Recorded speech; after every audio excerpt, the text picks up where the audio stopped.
And now we are in the Onshape workspace, and this is where we will be creating 3D models. At the bottom, we have two tabs, Part Studio and Assembly. But for now, we'll focus on the Part Studio tab, because this is the tab for creating 3D models. And this is where we will be designing 3D models. At the top, we have icons with selected commands. On the left side of the window, we have the tree, the feature operation tree. And this is where the subsequent features that we add will appear, because Onshape is a 3D CAD system based on the history of operations. And this is a huge advantage because while creating a 3D model, we can go back to previous operations and make changes there. And then after making those changes, the model will be updated to reflect them.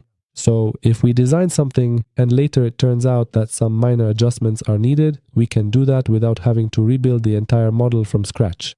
We simply make the changes and the model will be updated to include them.